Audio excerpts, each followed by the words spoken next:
Mesdames et messieurs, le gouvernement de transition, sous les hautes orientations du président de la transition, a mis la justice au cœur du changement pour la refondation de notre pays. Car, je l'ai répété plusieurs fois, sans justice, il ne saurait y avoir de paix, de réconciliation nationale et de cohésion sociale de notre pays. Dans l'espoir, cet espoir placé en la justice de notre pays ne doit être déçu en aucune manière, et tous les voies et moyens doivent être dégagés pour qu'elle joue pleinement son rôle dans l'atteinte des objectifs de la transition. C'est la raison pour laquelle le président de la transition et tout le gouvernement soutiennent à bras le corps Monsieur le ministre de la Justice et des Droits de l'Homme garde des Sceaux dans ses initiatives pour réformer durablement, efficacement la justice de notre pays.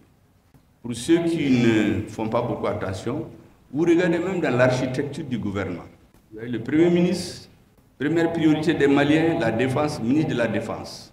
Deuxième priorité, c'est la justice, le ministre de la Justice. Ce n'est pas par hasard. Ça ne veut pas dire qu'un ministre est plus important que l'autre, mais il y a des priorités autour desquelles les Maliens ont manifesté des mois durant. Parce que vous savez, il y a certains qui essaient de faire oublier tout ça. Comment le gouvernement est venu, comment la transition est venue, tout le monde sautille comme des cabris. Moi, je dis que si on ne fait pas attention là, c'est comme les tinini là, tu les jettes, ils vont aller tomber dans l'huile chaude là, au lieu de tomber dans l'eau. Nous ne sommes pas des tinini, hein.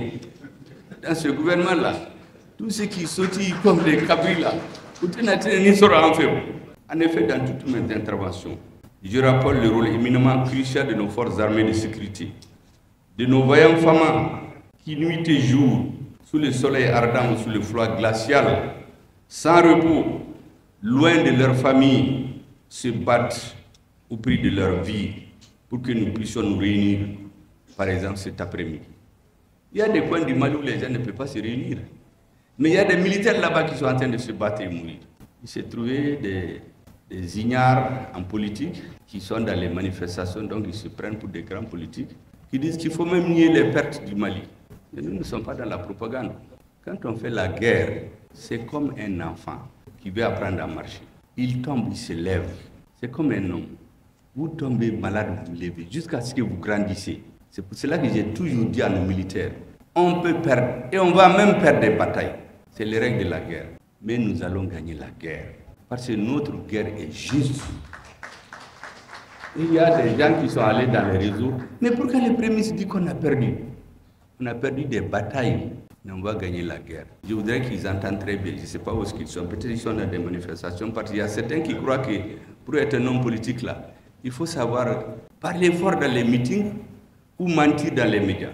Ce n'est pas ça. C'est de dire ce qui est vrai. Si on n'a pas les preuves pour comprendre. J'ai entendu même quelqu'un qui dit « Ah, le premier dit que l'armée a perdu une bataille à Tinzawaten. Et au Japon, les Japonais n'ont jamais dit rien. Ils ont perdu Hiroshima. » Mais j'ai dit que lui là, il est venu quand? Il s'est réveillé avant-hier pour nous parler d'Hiroshima. Moi, je parle de bataille et de guerre. C'est bon qu'il y ait la nuance. Ceux qui ne comprennent rien là, ils vont mélanger les deux.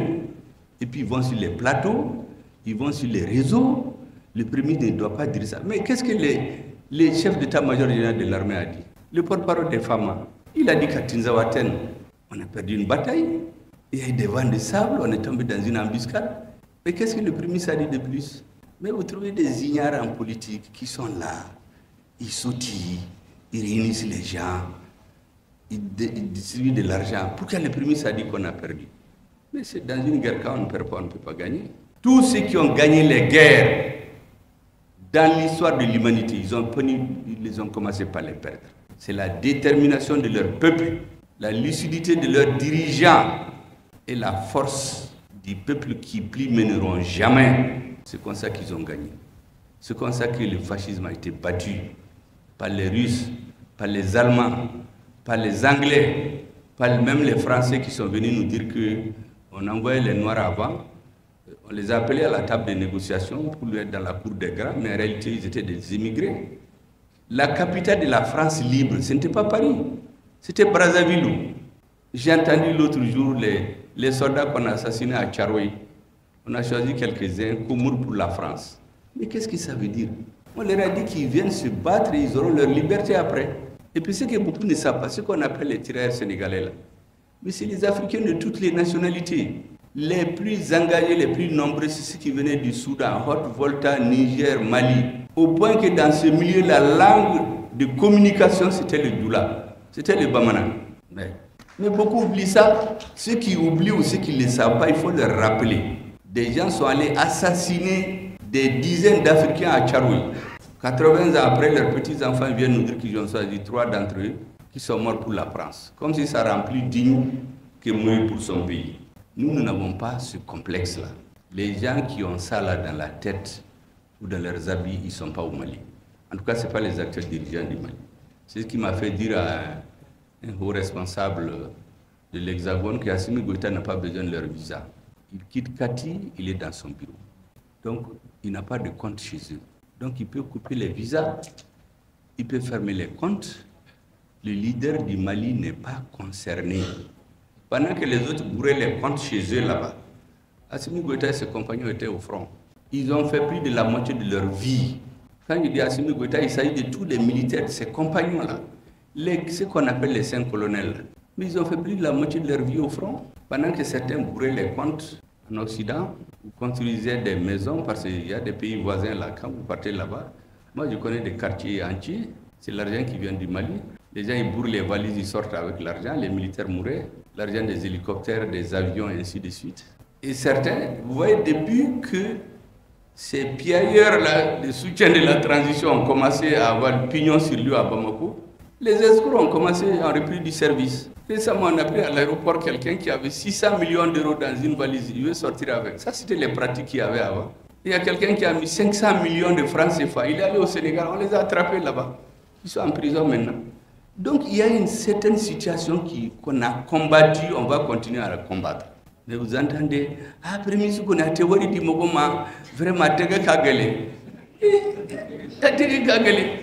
les gens donnaient l'argent du peuple pendant que les militaires mouraient.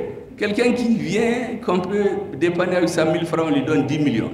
Ah, car ça connaît, il est large. Si vous entendez qu'on vous dit que quelqu'un est large là, c'est l'argent d'autrui. C'est lui qui laisse son cesse ce cahier là. C'est qu'il est en train de boire le lait frais d'autrui. Nous ne sommes pas dans ça.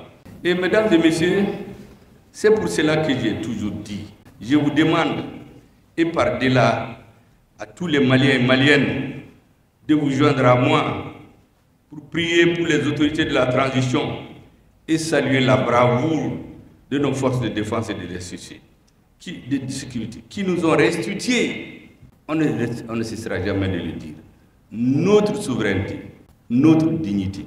On va le répéter, ça ennuie certains, ils vont dire mais on va le dire. Celui qui n'est pas content, il peut fermer ses oreilles, mais on va le dire, parce que c'est la vérité. Les militaires ont trop été piétinés dans ce pays-là.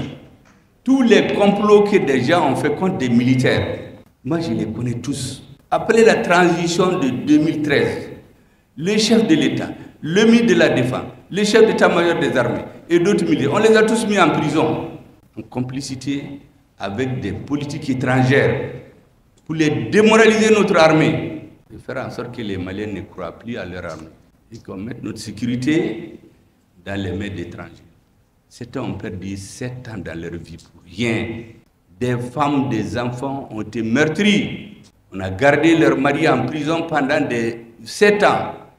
En réalité, c'est un complot entre des politiciens véreux qui disent qu'ils sont venus pour la démocratie et certaines puissances étrangères.